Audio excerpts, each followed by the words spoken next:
Good morning students.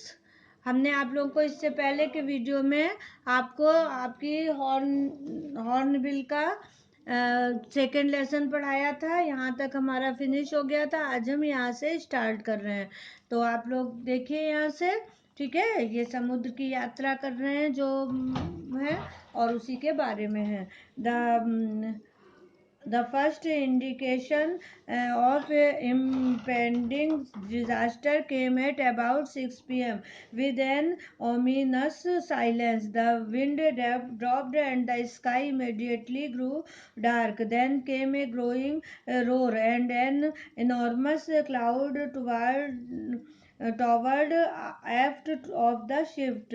With horror, I realized that it was not a cloud but a wave like no other I had even seen. I appeared perfectly vertical and almost twice the height of the other waves with a frightful breaking thrust. आने वाली घोर विपत्ति का प्रथम संकेत शाम 6 बजे एक अपशकुन सूचक वाली खामोशी थी। हवा हल्की हो गई और आकाश अचानक अंधकारपूर्ण हो गया। फिर एक बड़ा गर्जन आया और एक विशालकाय बादल जलपोत के पीछे भाग पर छा गया। भयंकर आतंक के साथ मैंने जाना कि वह बादल नहीं था, किंतु एक पानी की लहर जैसी मैंने कभी पहले नहीं देखी थी। वह पूरी तरह लंबवत और अन्य लहरों से दोगुनी ऊंची थी और एक भयानक टूटती शिखा या कलमी के साथ थी।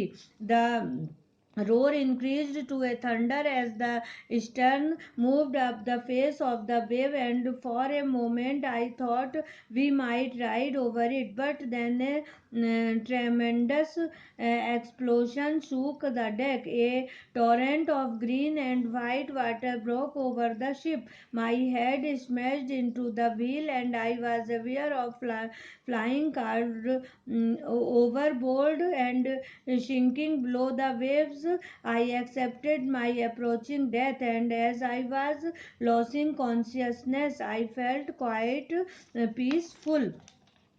जैसे जैसे जहाज का पिछला भाग लहर के समीप आया, गर्जन अब गड़गड़ाहट में बदल गई और एक क्षण के लिए मैंने सोचा कि हम उस पर सवार हो जाएंगे, किंतु फिर एक भयानक विस्फोट ने डेक को हिला दिया। हरे व सफेद पानी का एक तूफान जहाज पर टूट पड़ा। मेरा सिर चक्र से टकराया और मैं बोर्ड पर उड़ता महसूस करता और लहरों के नीचे डूबता महसूस कर रहा था। मैंने अपनी आती मृत्यु को स्वीकार कर लिया और जैसे मैं होश खोता जा रहा था, मैंने पूर्ण शांति महसूस की। Unexpectedly, my head popped out of the water a few meters away. Wave Walker was near, capsizing her mast almost horizontal. Then a wave hurled her upright. My lifeline jerked taut. I grabbed the guard rails and sailed through the air into Wave Walker's main boom. Subsequent waves tossed me around the deck like a rag doll. My left ribs cracked, my mouth filled with blood and broken teeth. Somehow I found the wheel, lined up the stem for the next wave, and hung on. अप्रत्याशित रूप से मेरा सिर फटाक की आवाज से पानी से बाहर आया। बेववाकर उलटकर पास में थी। उसके मस्तूल लगभग समतल हो गए थे। फिर एक लहर ने उसे जोर से सीधा कर दिया। मेरी लाइफ लाइन एक झटके के साथ तन गई थी। मैंने गार्ड रेल्स को मजबूती से पकड़ा और हवा से तैरते हुए बेववाकार के मुख्य डंडे जिससे पाल बंधे थे पहुंच गया। अगली आने वाली लहरों ने मुझे एक कपड़े की गुड़िया की तरह डेक पर उछाल दिया। मेरी बाई पसलियां टूट गईं। मेरा मुंह खून व टूटे दांतों से भर गया। किसी तरह मैंने चक्र को पकड़ लिया और मजबूती से अगली लहर के लिए तैयार हो गया और लटकता रहा। Water everywhere. I could feel that the ship had water below, but I dared not abandon the wheel to investigate. Suddenly,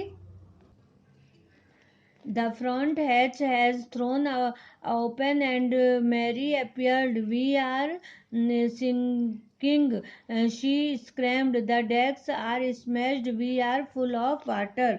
पानी पानी सब, और मैं यह महसूस कर रहा था कि जहाज के नीचे भी पानी है, किंतु मैं जांच पड़ताल के लिए चक्र को नहीं छोड़ सकता था। अचानक सामने की खिड़की खुली और मेरी सामने आई। हम डूब रहे हैं, वह चीखी। डेस्क टूट गए हैं, हम पानी से भरे हैं। Take the wheel, I shouted as I scramble for the hatch. चक्र संभालो, मैं चिल्लाया जबकि मैं खिड़की पर चढ़ा।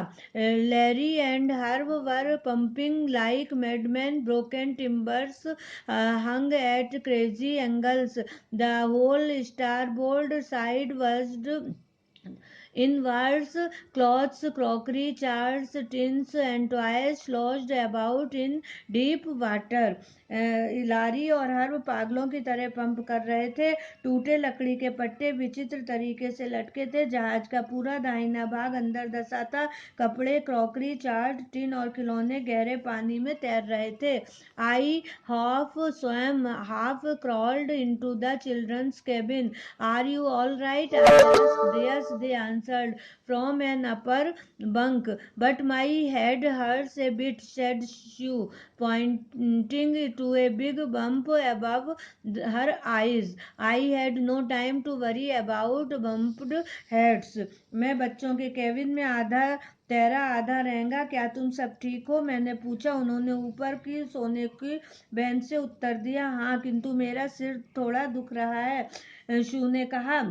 उसने आंखों के ऊपर एक बड़ा टिब्बा दिखाया। मेरे पास सिर के टिब्बों के लिए चिंता करने का समय नहीं था। After finding a hammer, screws and canvas, I struggled back on deck with the starboard side bashed upon open. We were talking water with each wave that broke over us. If I couldn't make some repairs, we would surely sink.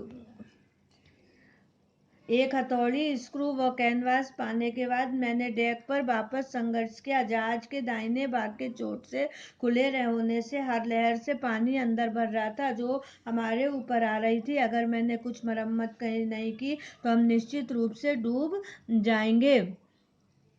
Somehow I managed to stretch canvas and secure waterproof hatch covers across the gaping hole. Some water continued to stream below, but most of it was now being deflected over the side. किसी तरह मैंने canvas को फैलाकर व खिड़कियों को खुले स्थानों को वाटरप्रूफ से ढक दिया। कुछ पानी नीचे बहता रहा, पर अब वह साइड की ओर मुड़ रहा था।